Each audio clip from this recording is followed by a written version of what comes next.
Kamusta mga ka-Taglish? At sa videong ito, pag-uusapan natin ang mga cases of noun. Yun ay ang nominative case versus objective case sa videong ito. So tayo ay nagbibigay ng atensyon sa relationships ng mga salitang ito sa pamamagitan ng pagpapahiwatig ng case ng noun o kaya pronoun.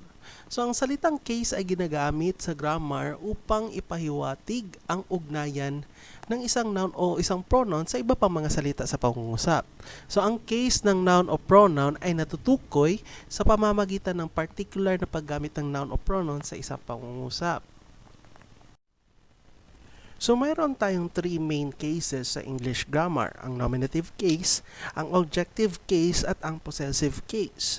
Ang nominative case ay ang case ng subject, ang objective case naman ay ang case ng object at ang possessive case naman ay ang case na nagpapakita ng ownership o pagmamay-ari. Pero sabi ko nga kanina sa videong ito, pag-uusapan muna natin ang nominative case at objective case ng mga nouns.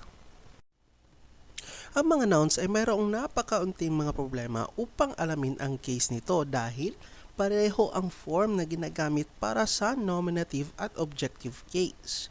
Ang tanging paraan lamang upang matukoy kung ang isang noun ay nasa nominative o objective case ay ang pagtukoy sa relationship nito sa iba pang mga salita sa pangungusap. Kung ginamit ang noun bilang subject ng pangungusap, ito ay nasa nominative case. At kung ang noun naman ay ginamit bilang object ng isang verb o isang preposition, ito ay nasa objective case. Basahin natin ang ating mga halimbawa para mas maintindihan natin ito. Una, the door is open. Sa unang pangungusap, ang noun na door ay ginamit bilang subject ng pangungusap. Nasa nominative case ito. Dahil nga, ang salitang door ay ginamit bilang subject sa sentence. Given na yan. Tingnan natin ang pangalawang example. I closed the door. Sa pangalawang pangungusap, ang parehong salitang door ay ginamit bilang direct object ng verb na close sa sentence na ito. So, ang salitang door ay nasa objective case. So, again, ang direct object ay sumasagot ng tanong na ano. Ano ang kanyang isinara? Isinara niya ang door. Kaya, ang salitang door sa pangungusap na ito ay nasa objective case. Tulad ng mga nouns, ang mga indefinite pronouns ay may parehong form para sa nominative at objective case. Tingnan natin ang ating example. Everyone contributed 5 pesos. Ang salitang everyone ang ating subject sa sentence nito. Ito rin ay isang indefinite pronoun. So dahil ito nga ay subject, ito ay nasa nominative case. Tingnan natin ang ating second example. I saw everyone at the game. Ang parehong indefinite pronoun na everyone ay nasa direct object kasi ang direct object ay ang nagsasagot ng tanong na ano o sino ang kanyang nakita. So, ito ay nasa objective case.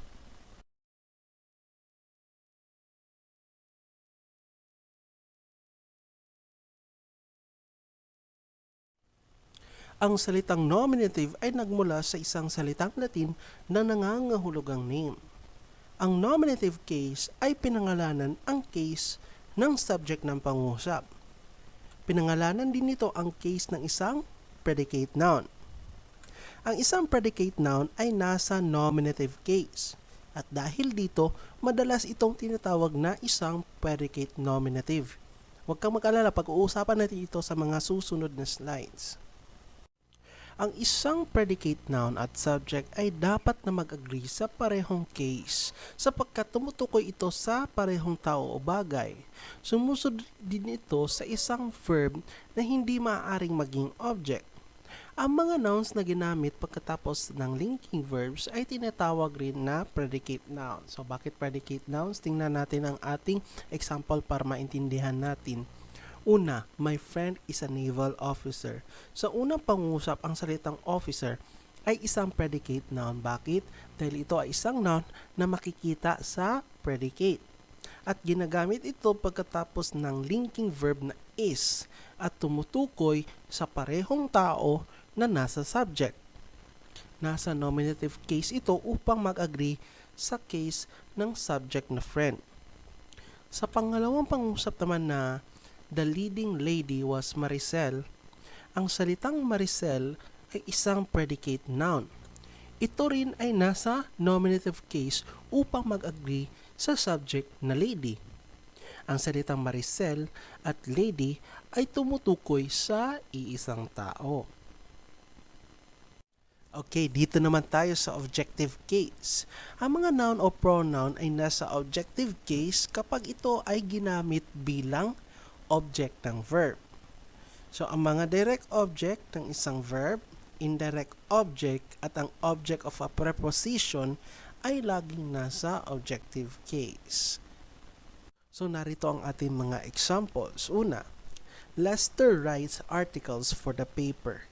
Sa unang pangungusap, ang salitang articles ay ang direct object ng verb na writes. Sinasabi nito kung ano ang sinusulat ni Lester. Kaya, ang salitang articles ay nasa objective case. Second example, Arthur sent the manager a detailed report. Sa pangalawang pangungusap naman, ang manager ay ang indirect object. Bakit indirect object? Kasi ang indirect object ang nagsasagot ng tanong na para kanino ginagawa ang action. So, ang salitang manager ay nasa objective case kasi ito ay indirect object. Sa ating mga previous videos, nalaman natin ang isang preposition ay laging sinusundan ng noun o pronoun na tinatawag na object of the preposition. Ang object of a preposition ay laging nasa objective case. Bakit? Tingnan natin ang ating example. Edward met his lawyer at the bank. Sa unang pangusap, ang preposition na at ay sinusundan ng noun na bank. Ang object of the preposition ay ang salitang bank na nasa objective case.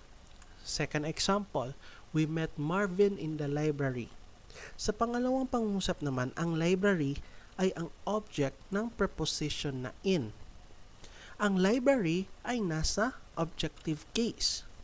So, madaling tandaan na ang direct object of verbs, indirect object of verbs, at objects of a preposition ay nasa objective case sapagkat ang lahat ng mga ito ay tinatawag na mga object.